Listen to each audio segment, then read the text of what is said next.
歡迎各位今日參加我哋呢個 GBX 嘅Zoom 講座。我哋今日咧真係好特別，能夠揾到兩個資深嘅創業founders 咧嚟同我哋講下佢嘅經驗。咁呢兩個咧，第一個咧就係 David Lay 咧就係李先生。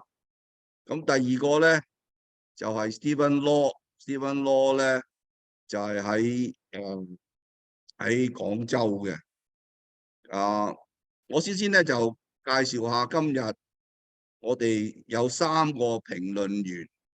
咁第一個咧就係Francis Chin 錢玉麟教授啦。錢教授好多人都識㗎啦，就係喺 Hong Kong U 以前嘅 Computer Science 嘅 Department Head。第二個咧就係何樂山教授，何樂山教授係嶺南大學一個院長。咁第三個咧就係我冇咗個 PPT， 我讀唔到添，冇所謂啦。第三個咧就係 Colin Tam。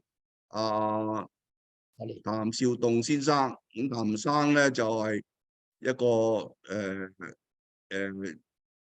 喺商界咧係一個好有經驗，同埋曾經創業過幾次嘅。最後一個咧睇先，我而家係有3個，另外嗰個好似未出現，咁我唔介紹啦。阿 Michael 啊，你嗰啲 PPT 唔見咗喎。OK， 嗱，咁我都知道啲 PPT 講咩嘢㗎啦。咁今日咧就係啲講者同埋participate 嗰啲人咧嘅講嘅説話咧，GBX 咧就唔負責任嘅。咁第二咧，我哋會錄影，咁錄影之後咧就會重播。咁最後咧，我哋咧就會希望你哋咧個講者講嘢嘅時候咧，你哋就唔好 interrupt。我啱啱睇到咧，阿 George 評論員咧就嚟 George So 咧就係蘇耀祖博士。As a matter of fact 咧，大約2個月前咧，阿蘇博士曾經參加過我哋第一次創業自由談，佢係講者。咁今次翻嚟咧就幫我哋手做評論。咁我而家就開始啦。咁第一個講者咧就係 David Lay。嗱，我就David Lay 咧，佢自己都會介紹佢自己，不過我好簡單介紹佢咧，就係佢咧就喺三藩市 Bay Area， 以前咧就喺好細個咧就喺台灣移民嚟美國嘅。咁UC Berkeley 讀 business， 佢係收尾咧就行商界。佢買公司之後咧就變咗成為一個community 嘅activist。佢係一個好 well known 嘅三藩市，尤其是喺中國人嘅圈子。佢對中國歷史同埋 culture 都好有研究嘅。咁我今日咧就先就俾阿David 先啦。好啦，我用英文講，因為我7歲就到美國，所以我英文好過我嘅中文。So I started the business, I got into the business in 1977. I worked for a Dutch company that purchased a small import company in San Francisco. So they were importing things from Asia, which they had no knowledge of, selling in America, which they had no knowledge of. But it was their first purchase in America. It was a very small company doing maybe 2-3 million a year, because they thought in the late 70s that Europe was going socialistic. So they started to buy companies in the US. And within 3 months of buying the company, they fired the former owner. So they were stuck. They hired me as their general manager. In those days, it was very rare for these import companies to not be family owned. They were very small for the most part in the US, mainly merchants. And at Berkeley, they taught me all these theories of maximizing profit and all that. But when you have a small company, the basic thing you need to know is buy low, sell high. I think that's all they need to teach me at Berkeley. I would have been very successful. Buy low, sell high. That's basic. So the owners, after about 3 years, they were buying many companies in the US, and we were too small. We were doing 2-3 million, like I said before, and they said, well, unless you're doing 50 million very quickly, we're going to sell you, close you, merge you. So I said, no, there's no way we can do 50. So by 1981, they merged us with another company in Los Angeles. I live in San Francisco. I did not like Los Angeles. So I came out and started my own company. Took me about 12 years to get it to 50 million. I was in consumer products. Everything you find at a Walmart, a Costco, a Kmart in those days, a Safeway, that they import. And these were all my customers, the Walmarts, the Costco, the Safeways. And in those days, this is in the late 70s, early 80s, they needed people like me. The Asia was very strange to them. The language, finding suppliers was very difficult for them. So there was a reason for agents or brokers to exist. And in those days, when these buyers go to Taiwan, they will have an agent in Taiwan. When they go to Hong Kong, they will have an agent in Hong Kong. When they went to Korea, they will have an agent in Korea. Same with Japan. And in the earlier years, very few people went to China. I did go to China in the earlier years because it was a Dutch-owned company. So these companies had to, whenever they go to a country to buy, they have to explain their processes to every agent, how they package, how they want to ship, their labeling, how they finance, all these they have to explain. One thing that I did was I merged all these together. I made it very easy for my customer because I had offices in Hong Kong, Taiwan, China, Mexico, and I had agents in Korea and Japan. So I told my customer, instead of explaining everything all over again to all your agents, you just come to me. I have offices everywhere, and it's one-stop shopping because I know better than my customer what product should be made in which country, because I have so many clients. I know, and these product shifts from comparative advantage from one country to the next. So I was able to keep on top of that. And it turned out very well for me because many of the larger companies, they prefer it that way. They figure I knew Asia better than their own buyers, at least in those days. They did not have their own office. So I was able to build this team with partnership in the different countries. And I was able to bring in partners who I felt were the best. So in America, it's relatively easy to outcompete your competitors by bringing expertise, either as a partner or you hire them. So for me, the philosophy is if I were going to go take a test, I can either take it myself or I can bring a whole team in to take the test with me. Of course, the whole team will always score better. And that was my attitude. I brought in partners and employees that were the best in their field in banking and marketing and in logistics. And I hire people mainly from Asia who understand or who have experience in consumer product trading.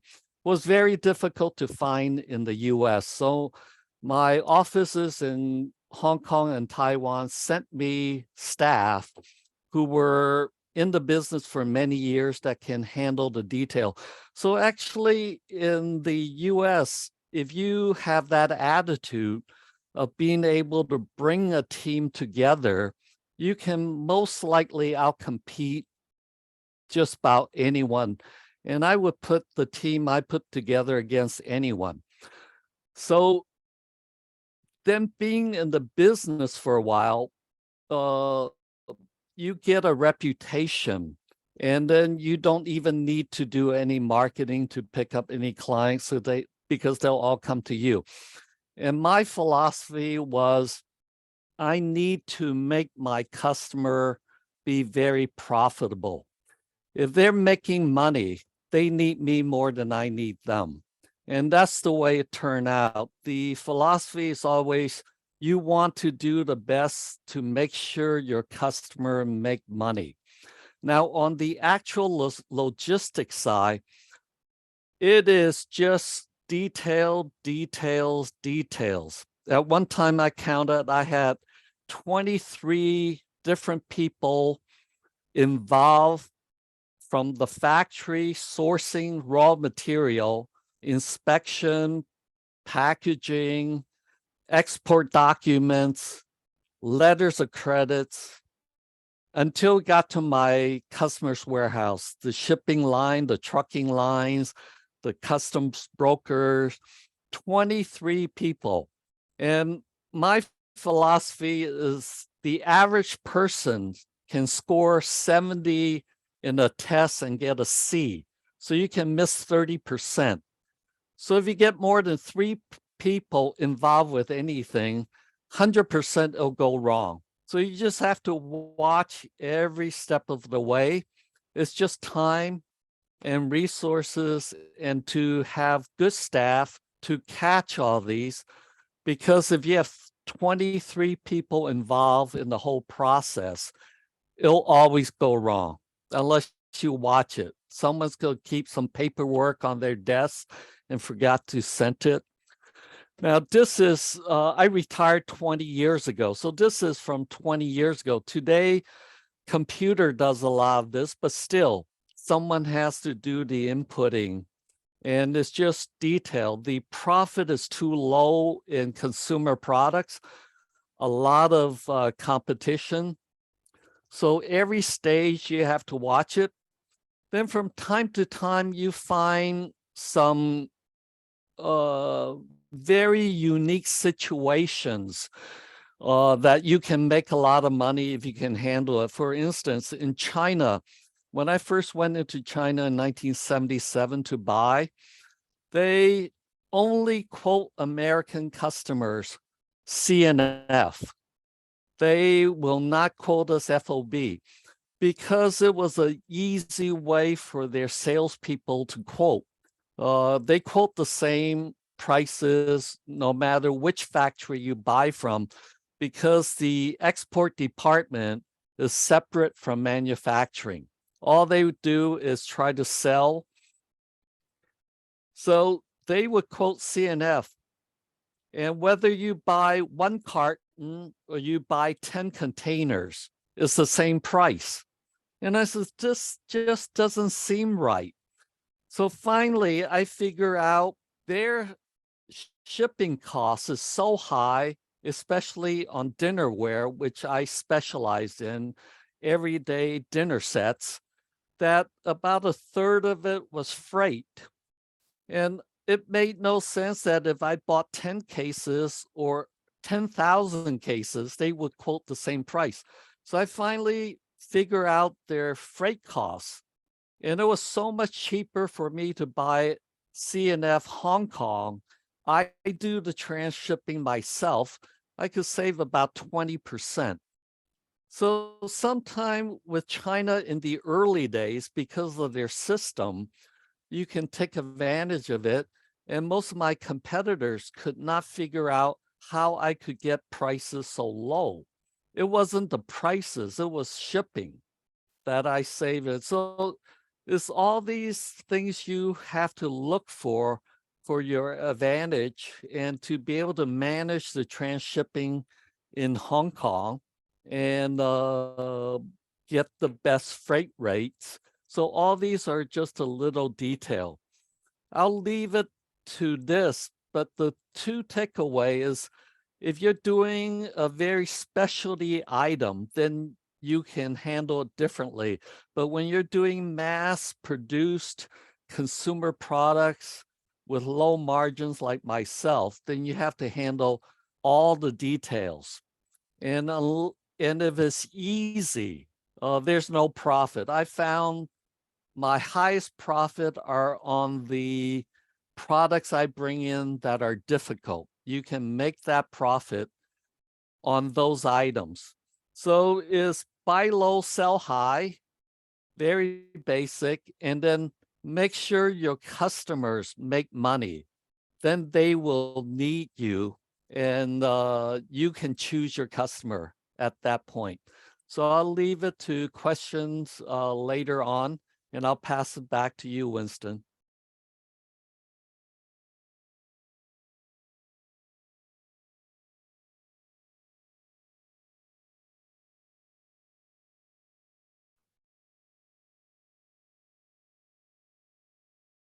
Winston? I'm sorry. I had difficulty with my computer. So let me restart. The computer lost track of me. So that's what I was thinking. So each speaker has 1 hour, and I'm going to spend the rest of the first hour on the topic that David talked about. And of course, so we are talking about consumer products. We are talking about supply chain. We're talking about China. Now, in the audience, there are a lot of expertise in merchandising in China and so on and so forth. But what I would do is I would first give to the panelists for them to comment and let me find the right person. Colin, are you ready to say a few words? Yeah, well, I have a question for David. You know, the what he have been doing, of course, is what the Hong Kong people call yuan, import and export, the business. And back in the old day, like David mentioned, there is a special niche, and David is the prime mover, is the early bird, right? So you're able to get the worm. I also noticed that David, you at some point sold your company to the largest, right, of its kind, right? May I know why you make that decision? Is really just a personal retirement decision, or there's other factor that they force you to do that? Why I sold my company to Lei Feng or Li and Feng, I've always known Li and Feng, especially the US office, for many years. I really respected their two owner because they taught at Harvard. And then the company is very old. Even in my earlier years, competed some with them in Taiwan. They were mainly in firecrackers. They were they have very humble beginnings, but then they really expanded by the early 80s and got really, really big. My decision to sell the company wasn't mine. I had a partner, he was 7 years older, Caucasian, and he wanted to retire at the age of 63. He was talking about retirement. Being a trading company, we have no assets. We have no contracts. Every month we start off with zero, and we have some customers, but they have no contract with us. We have to perform every month. And my book value was $5,000. And I could have told him, well, I'll give you $2,500 when you want to retire, and he'll sue me. So that was the problem with a trading company. You have no book values, you have no contracts, but there's some value to it, some relationship, staff, but it's always the people. So I told him, well, you can retire and I'll give you some part of the income, but when I want to retire, will you come back and work again to allow me to retire? So there was really no fair way to value the company. So the best way was to sell it, have a third party decide what we're worth. And we were lucky that our main market by the early 2000s was Mexico. Was a very unique market, very profitable. Li and Feng tried to go in. They opened up an office, but they could not compete against us. We just knew that market too well because I was in that market for about 25 years before Li and Feng came in. And so, but they wanted that market. They had about 75 offices around the world, and they would want Mexico and Central South America to be part of their corporate holdings. So they made an offer to buy us, and it was a good exit for us. And that's the reason why I retire early. I missed the excitement of the business for many, many years. And to some ways, I still miss it today. And it's been 20 years. Thank you. That's a very good question. Now, I have a friend here who is, hey, Zhang Sanming, are you around? Zhang Sanming, wake up. Can you show your face? Zhang Sanming. Now, Zhang Sanming, where are you? I'm trying to look for you. Zhang Sanming also has an experience, not in the same product set, but also in relationship with China and also with Huawei. I'm looking. Hey, Zhang Sanming. Hi. Can you share? You know, you just heard what David said.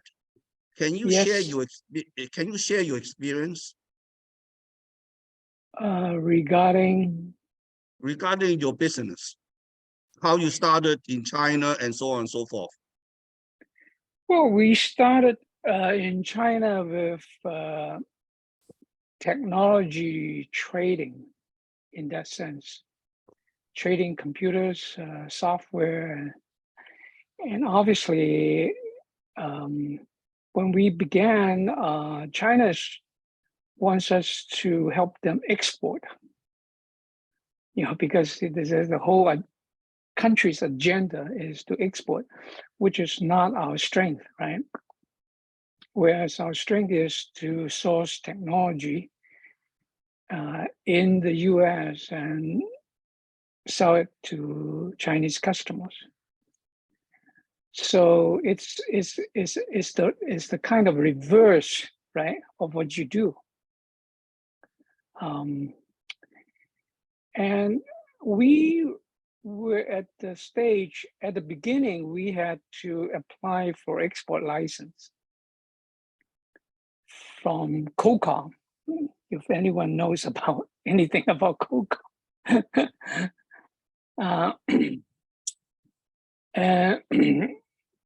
And that was,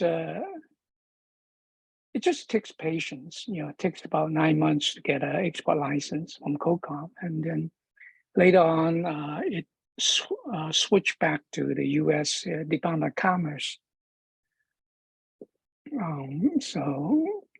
And when we were, see, the interesting thing about selling technology to China was to convince the US government in granting the license. It's all about export license.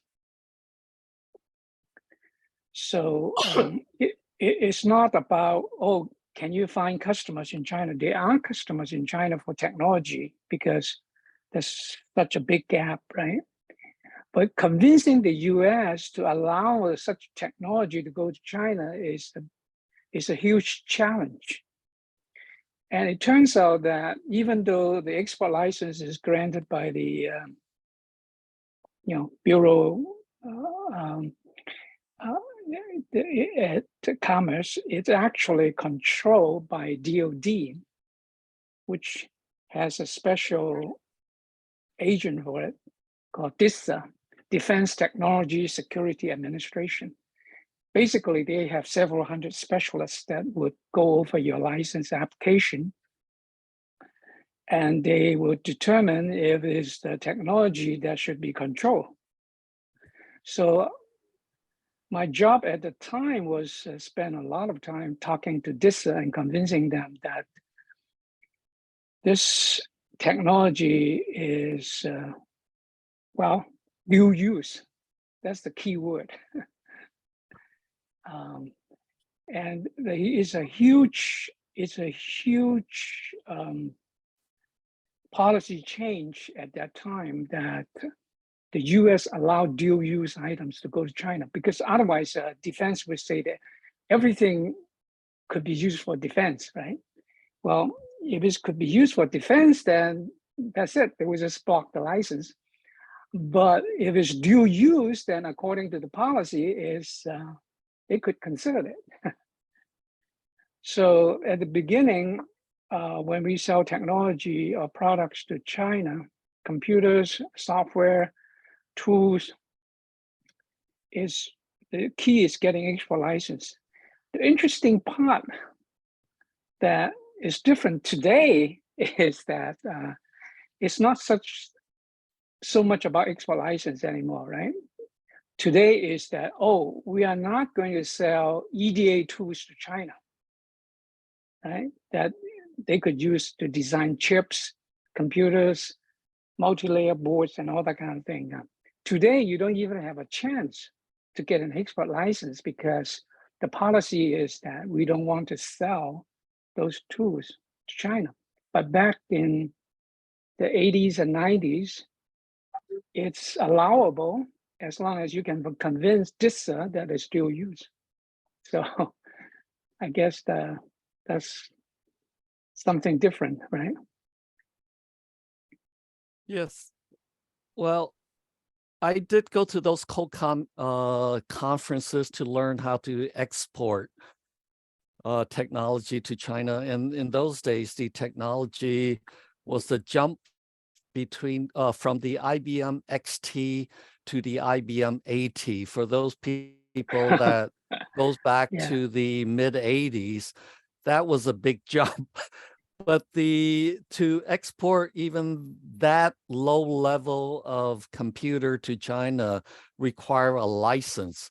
And my experience with going to the COCOM lectures and how to apply for export license is that anyone that attend gets a call from the FBI, which, the few friends I had that went with me to those conferences, we were called by the FBI, and we were invited even to the Pentagon to talk with the people there because they wanted us to sell certain computers to China. So I backed off right away. So one thing I learned is don't do anything you know very little about. Stay within your area of expertise, even though your customer asks you if you can find these things for them, because you get led to an area where it becomes in many ways dangerous because you have no idea what you're doing. Okay, Francis, you have a question. Francis. Oh, okay. My mic is on. Okay. Very good, David. You know, you have a lot of experience, okay, with e-commerce and supply chain, you know, which I don't have, you know, because I was from academic. But I do have two questions. Right now, the model of trading right now using e-commerce, okay, and the model of Li and Feng is no more, you know, is outed, Yes, you no know. more. Yeah. So how this is affecting, you know, the business of Li and Feng. Okay, this is one point. Another point you mentioned that your saving is from the shipping cost. Some of the products. I found out that in China, the shipping cost is much cheaper than in US, in the Western world, for about Shenfeng. And I don't know how do they do it, okay? How can they be so successful and so cheap, you know? And how come the Western country like US cannot model something like this, okay? Because, I mean, the shipping cost is so low, you know? I mean, with US cannot do anything like that, it will not be competitive at all. I mean, can you comment on these two points, you know? Yeah, I can. My initial feeling is this. In the US, we have a lot of unions, not just one, many unions and regulations. That's first of all. Secondly, the volume and efficiency, port costs, just, you know, when I was doing business, I was trying to manufacture in Mexico to protect the exchange rate drops in Mexico. Mexico every 3 to 5 years will have devaluation. So I figure when they devaluate, and if I'm buying from Mexico, it'll even out. But the problem was this, I could ship a container from China to California for under $2,000. A container from Mexico City to California would cost me $3,500. And my product line and consumer products, I can maybe fit $10,000 worth of products in a container. So that's 20% to 35% of the cost is in transportation. So although sometime Mexico could be cheaper in savings on duty, but they lose it out in transportation. Today's still true for places like India and Vietnam. The cost of shipping is double. For high value items or for high profit items, this might not be a problem. But when you're shipping basic things like toys, furniture, those are, you know, is a very big percentage of the cost, oftentimes even more than the labor of manufacturing the product. So yeah, China, because of their control of unions and regulations, they can make it very cheap. And in the US, there's certain government regulation on a minimum that you can charge for certain categories of products. When I was in the business, even trucking, the different categories of products would have different prices. And US ships have to charge a minimum. They can't go below that. And even in Korea, we were shipping photo albums. Korea made a minimum price you can charge to export photo albums, but every time you go to Korea, your supplier would give you a kickback to get around that. So there's a way to get around everything. When I started the business, most of the shipping line in the US, because they were protected with the prices they can charge, they would always invite us to fishing parties, golfing and all that because they have such high profit. But when that went away and they had to compete, all that was gone. So there's many layers of these regulations that we have in the US and many unions that cause all these disruptions that is less efficient. But it's no more competitive, you know. I bought something from China, okay. It cost me about few dollars, US dollars for shipping. And I mean, only a baby, but I don't think it's from, I think it's from, I don't know which part of the China, you know. I ordered it from Taobao. And then they ship it in a couple of days, okay. Oh, yes. Sun Feng, you know, equivalent to our Federal Express, and even better, is very cheap. The labor cost is much less, first of all.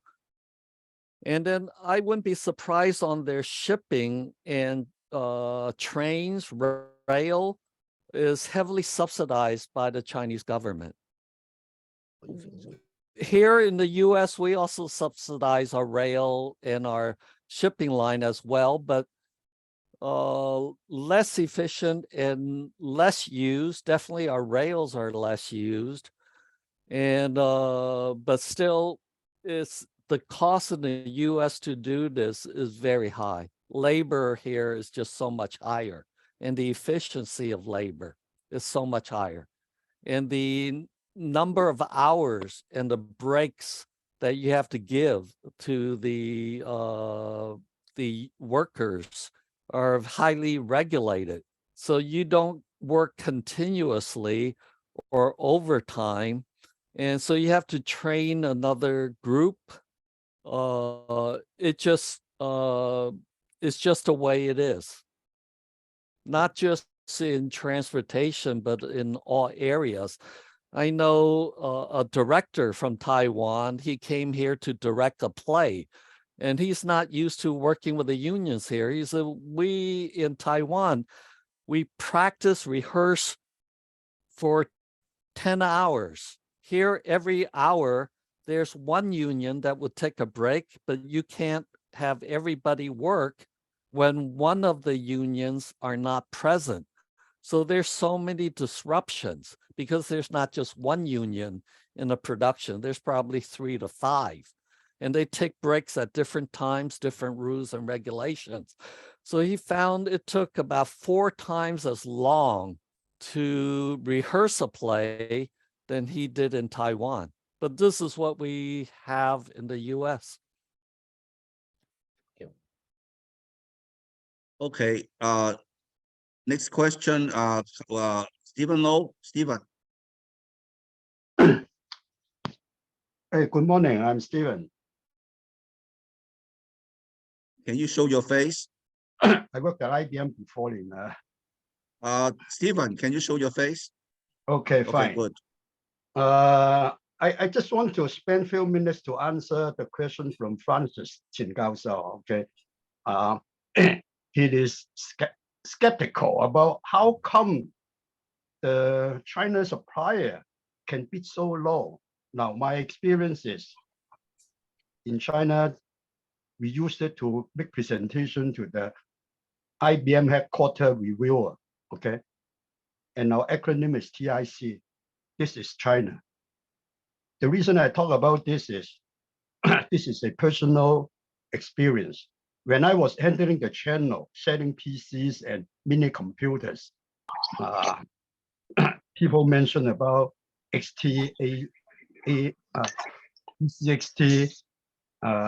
Also at that time, ASL is the got the market. Now they are supplier from my partners.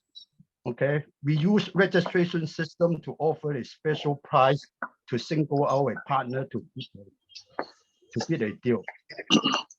At last, I found out how come another partner of IBM can win the business without me giving him the special price. And then later on, I found out they are money laundering related. They can sell at a loss to win the business, but somehow they can have the money being washed. So Francis, sometimes don't be naive that the TIC environment, okay, it is out of the norm. Of course, today maybe less this kind of experience, okay, but they are still there, okay. So again, I use the acronym TIC. This is China. Some of the things you cannot think about it at the normal commercial Western business way, okay. So that is my experience when I am managing the IBM channel, selling the computers inside PLC in early 90s.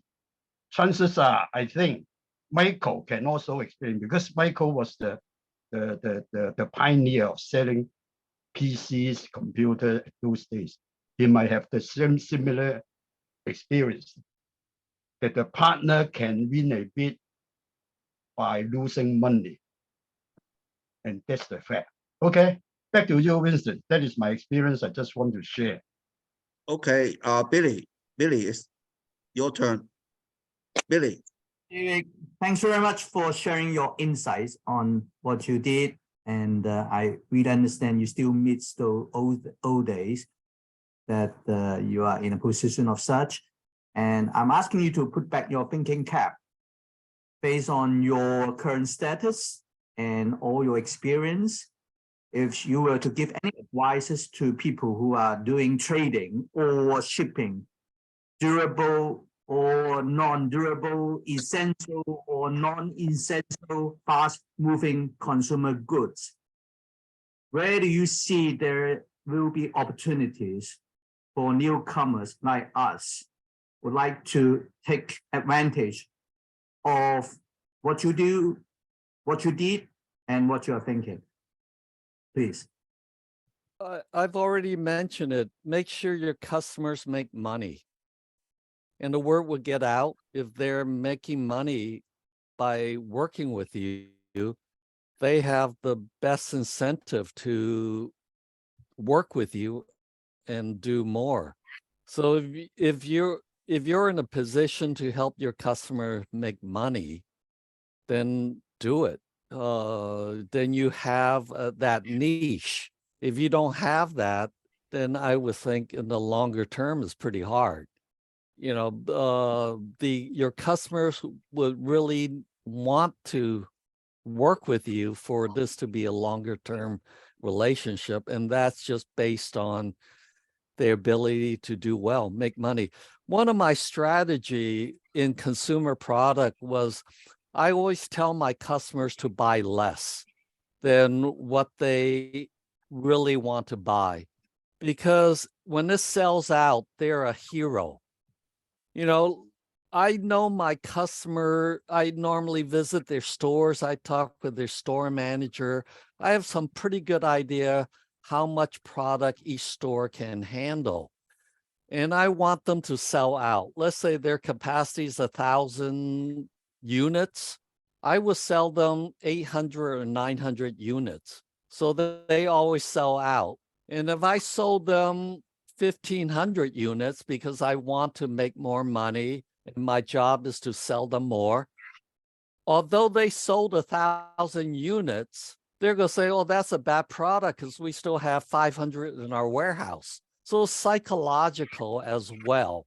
So part of it is you really have to know your customer and don't oversell them. You want them to be the hero and have that feeling that everything you sell them, they sell out, or at least sell them less each time, so they need to come back to you to constantly reorder. And they say, oh, that company is so good, we always sell out on the product. But it's just controlling the volume. So there's a lot of these little psychological ways of positioning yourself with your customer. Okay, let me finish here.